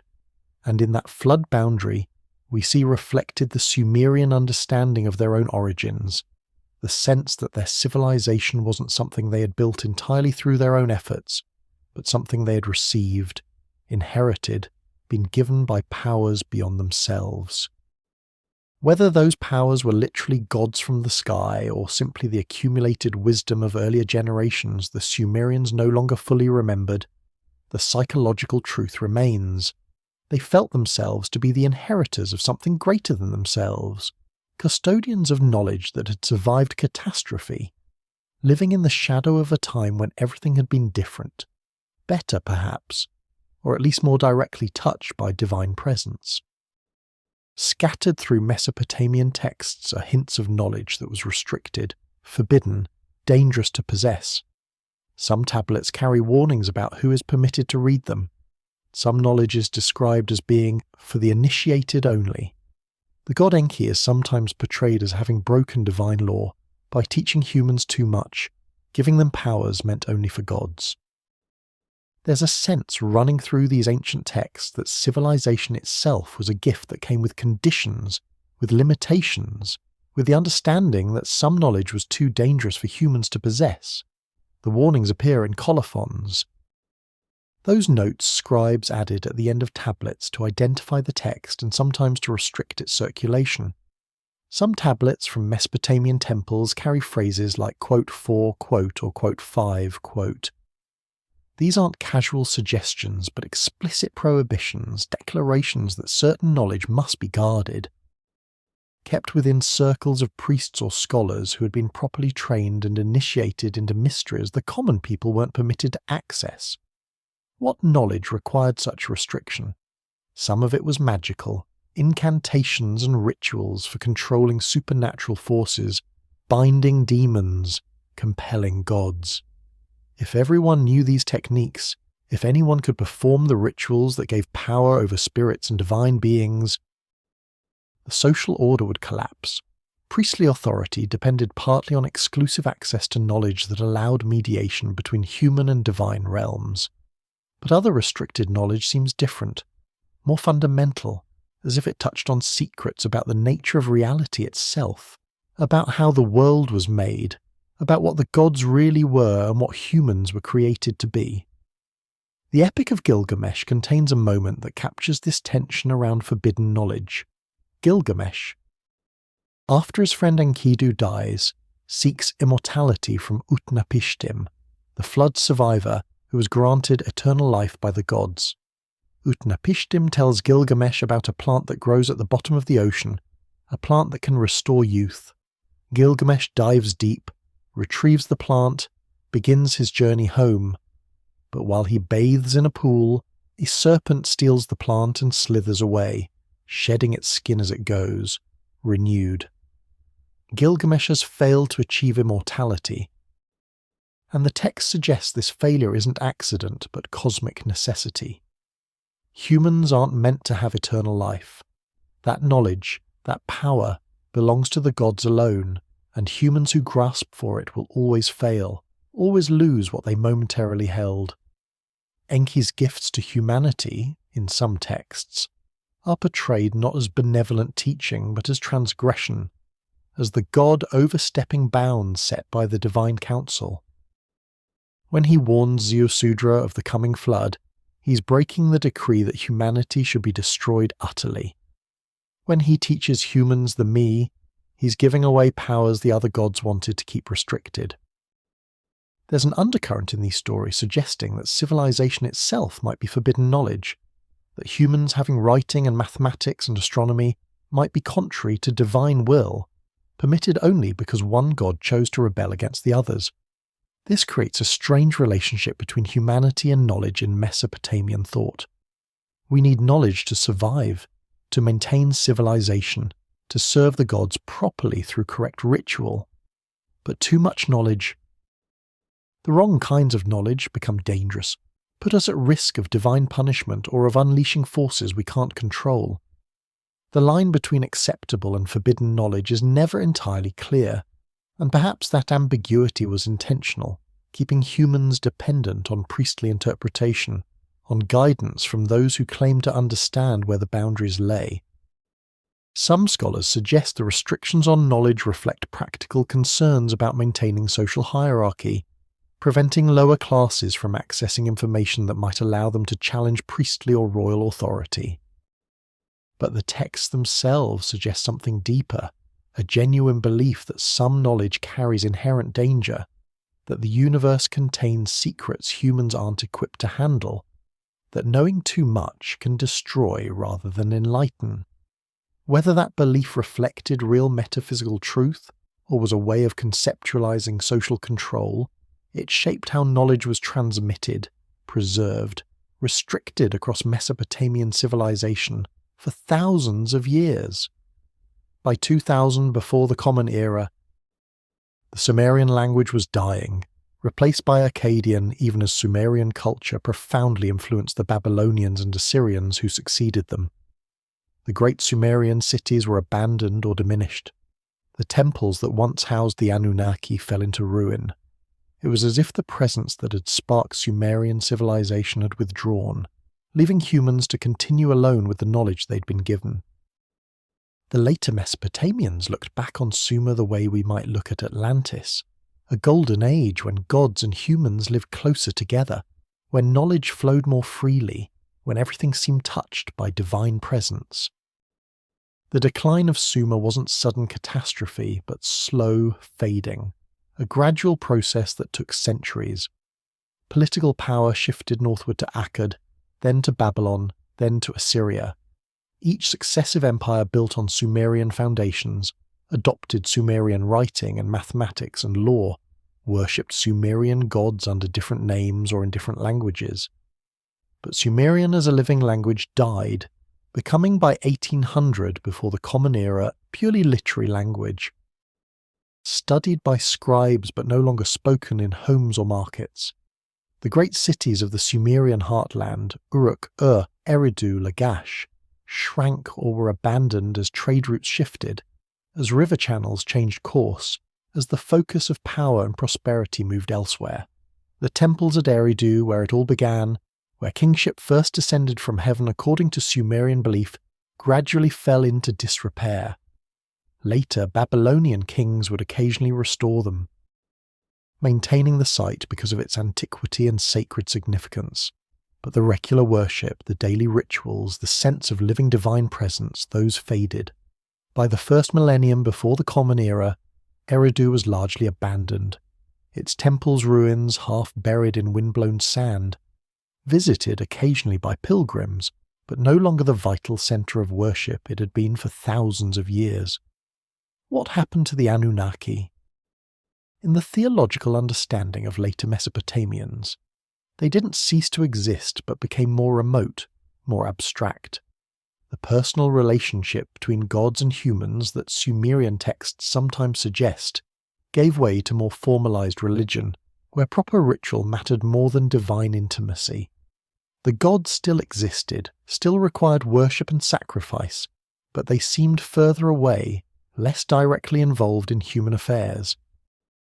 The age of heroes who could claim partial divine ancestry had ended. Kings were still crowned with divine approval, but they were clearly human, mortal, no longer walking the ambiguous line between human and divine that the antediluvian kings had occupied. Later, Babylonian and Assyrian texts look back on the Sumerian period with a mixture of reverence and nostalgia. They copied Sumerian literary works, preserved Sumerian religious traditions, maintained Sumerian as a scholarly language long after it had ceased to be spoken. They claimed continuity with Sumerian civilization, tracing their own legitimacy back to the same divine authorization that had founded Uruk and But there's also a sense that something had been lost, that the Sumerians possessed knowledge or enjoyed divine favour that later generations couldn't quite replicate. This backward-looking reverence created a civilization deeply conscious of its own antiquity, aware that everything it had, writing, law, mathematics, astronomy, had been developed or received centuries or millennia earlier. Innovation happened, of course, but it was framed as recovery or elaboration of ancient wisdom rather than as new creation. The weight of the past was enormous, the sense that the ancestors, particularly the Sumerian ancestors, had achieved things the present generation could only maintain, not surpass. The physical ruins of Sumerian cities remained visible for centuries, silent testimony to a greatness that had passed. Travellers would see the eroded ziggurats, the collapsed walls, the scattered pottery, and wonder who had built such things, what had happened to them. The ruins became mythologized, stories told about them that might or might not have historical basis. And in those stories, in that looking back at a lost golden age, we see reflected something universal in human experience, the sense that the past was somehow better, that our ancestors possessed wisdom or virtue or divine favour that we've lost, that we live in a diminished world compared to what came before. The story of divine beings descending to bring civilization appears not just in Sumeria, but in cultures across the ancient world. Egyptian gods teaching writing and medicine, Prometheus bringing fire and arts to humanity, Quetzalcoatl instructing the Maya, Viracocha gifting agriculture to the Inca, Chinese legends of divine emperors who taught civilization. Virtually every ancient culture has myths of a time before there. Civilization when beings from elsewhere, from heaven, from across the sea, came and transformed humanity. Are these independent mythologies, universal archetypes of the human psyche? Or are they all fragmented memories of something that actually happened, preserved in different languages and across different continents, but pointing back to the same transformative moment? In ancient Egypt, the god Thoth was credited with inventing writing, mathematics, astronomy, magic, all the learned arts that made Egyptian civilization possible. He was depicted as an ibis-headed figure, keeper of divine knowledge, record keeper of the gods, the one who taught humans how to write and count and chart the movements of stars. Egyptian priests claimed their wisdom came from the time of the gods. When divine beings ruled Egypt directly before withdrawing and leaving human pharaohs as their representatives, the pyramid texts and other religious writings describe an age when gods walked the earth, when Ra the sun god sailed across the sky in his boat and could be seen directly by mortal eyes. In Greek mythology, Prometheus defied Zeus to bring fire to humanity, along with the arts and crafts that fire makes possible, metallurgy, cooking, all the technologies that elevate humans above animals. For this transgression, Prometheus was punished, chained to a rock where an eagle ate his liver daily, the liver regenerating each night so the torture could continue eternally. The story explicitly frames the gift of civilization as transgression, as stealing from the gods something they wanted to keep restricted. With Prometheus as the divine rebel who sided with humanity against the will of the other gods, the parallel to Enki saving humanity from the flood despite the divine council's decree is striking. In Mesoamerica, Quetzalcoatl, the feathered serpent god, was credited with teaching the Toltecs and later the Aztecs writing, mathematics, astronomy, agriculture, all the foundations of civilization.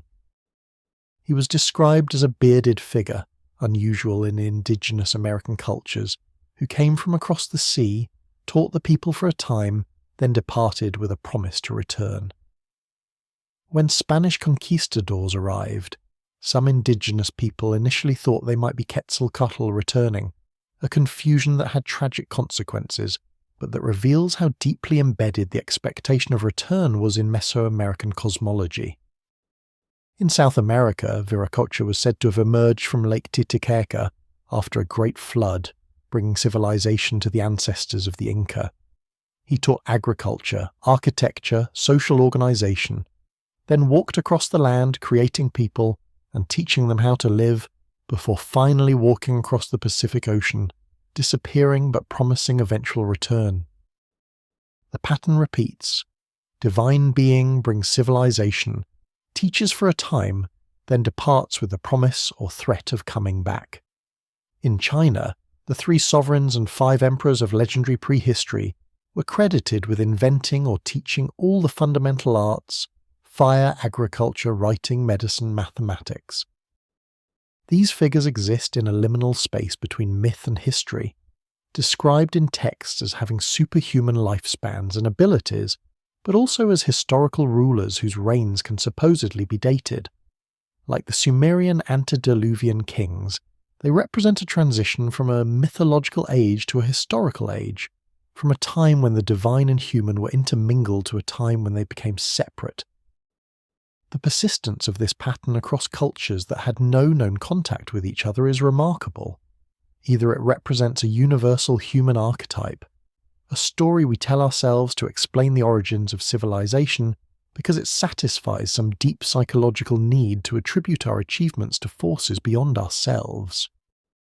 Or these myths preserve distorted memories of real events, of some transformative moment or period in human prehistory when civilization did emerge with a rapidity that demanded explanation, when humans did acquire knowledge and capabilities they hadn't possessed before, when something changed so profoundly that it became embedded in cultural memory as divine intervention, as beings from beyond teaching humanity how to rise above animal existence. The question remains open. Unanswerable perhaps with the evidence we currently possess, but haunting in its implications. If these are just myths, why this specific pattern across cultures so widely separated? If they're memories, what are they memories of? In 1976, a scholar named Zecharia Sitchin published The 12th Planet, arguing that the Anunnaki were not gods but extraterrestrial beings from a distant planet who genetically engineered humans as a labour force. His book sold millions of copies and sparked a movement of ancient astronaut theory that continues today. Mainstream archaeologists reject his translations as wildly inaccurate, his interpretations as fantasy masquerading as scholarship. Yet his work points to a real question. What do we make of the Sumerian claims? How do we explain the sudden emergence of their advanced civilization? The archaeological evidence supports neither primitive gradual development nor alien intervention, but something in between. A transformation so rapid and so profound that it still demands explanation. Sitchin claimed to have translated ancient Sumerian texts in ways that revealed their true meaning, arguing that what scholars interpreted as mythology about gods was actually historical account of extraterrestrial contact. He proposed the existence of a planet called Nibiru with a 3,600-year orbit around the Sun, home to advanced beings called the Anunnaki, who came to Earth approximately 450,000 years ago, seeking gold to repair their planet's atmosphere. According to Sitchin, these beings genetically engineered Homo sapiens by mixing their own DNA with that of Homo erectus, creating modern humans as workers to mine gold for their extraterrestrial masters. Professional scholars in Sumerian language and Mesopotamian archaeology have thoroughly debunked Sitchin's work. His translations of cuneiform texts are demonstrably wrong, often taking words out of context or misidentifying signs entirely. His astronomical claims about planet Nibiru don't match what ancient Mesopotamian astronomical texts actually say. His genetic theories ignore what we know about human evolution from paleontology and DNA analysis. The scholarly consensus is overwhelming. Sitchin was simply wrong. His work is pseudo-archaeology that should not be taken seriously by anyone interested in actual Mesopotamian history. Yet Sitchin's book sold millions of copies and continued to influence popular culture. The ancient astronaut theory, the idea that human civilization was jump-started by extraterrestrial intervention, persists despite scholarly rejection. Why? Partly because it makes a compelling story, it transforms ancient history into science fiction, It suggests that humanity has cosmic significance beyond what mainstream archaeology offers. But partly because Sitchin's work, however badly executed, points to something real, the genuine mystery of how quickly Sumerian civilization emerged, how advanced it was almost from the beginning, how the Sumerians themselves explained their origins in terms of divine beings coming from the heavens to bring knowledge and civilization. Mainstream archaeology offers its own explanations: environmental changes forcing adaptation, population pressure driving innovation, cultural diffusion bringing ideas from elsewhere, gradual accumulation of knowledge reaching a tipping point where everything suddenly comes together. These explanations are grounded in evidence and don't require invoking extraterrestrial intervention or divine beings. But they also struggle to fully account for the speed of change, the completeness of the emerging civilization, the sense that something profound shifted in human consciousness or capability around 4000 before the Common Era in southern Mesopotamia. The truth likely lies somewhere between Sitchin's fantasy and mainstream archaeology's caution. Not alien genetic engineering, but also not simple gradual development. Something happened, some combination of factors we might not fully understand even now, that allowed or caused Sumerian civilization to emerge with remarkable rapidity and sophistication. Perhaps it was social innovation, new ways of organizing human cooperation that allowed knowledge to accumulate and be transmitted more efficiently. Perhaps it was agricultural surplus creating the freedom for specialization and innovation. Perhaps it was contact with other cultures, trade networks bringing ideas from distant places. Perhaps it was all of these together, reaching critical mass at the same moment. What remains, after we strip away both ancient mythologizing and modern pseudo-archaeology, is the question itself. How did this happen? What were humans before, and what did they become? And what caused that transformation? The Sumerians had their answer. We have ours. Neither may be entirely right. So what were humans before the Anunnaki, before the gods, before whatever force or event transformed scattered Ubaid farmers into the architects of the world's first civilization? The archaeological evidence shows us people who were intelligent, creative, capable of beauty and social organization. They built temples, created art, formed communities. They were human in every sense we understand the word. Yet they didn't write, didn't build cities, didn't chart the stars with mathematical precision. And then, within a few generations, they did all of that and more. What changed? Was it agriculture providing surplus food that freed some people for specialized labor? Was it social innovation, new ways of organizing human cooperation? Was it, as the Sumerians insisted, divine intervention, knowledge given from beyond? Or was it something we still don't have language to describe, a transformation as mysterious to us as it must have been to those who lived through it? The Ubaid people, who we met at the beginning of this journey, were fully human. They loved and feared and hoped like we do. They taught their children, remembered their dead, wondered about the world around them. They solved problems ingeniously, built irrigation systems without mathematics, organized communities without writing, maintained sacred sites across centuries without institutional bureaucracy. They were us, essentially, living with less technology but no less intelligence, no less capability for thought and feeling and meaning. Yet they didn't have what the Sumerians had. The gap between Ubaid and Sumerian civilization is the gap between a village and a city, between oral tradition and written law, between watching the stars and charting their movements mathematically. Both are human achievements, but they're different in kind, not just degree.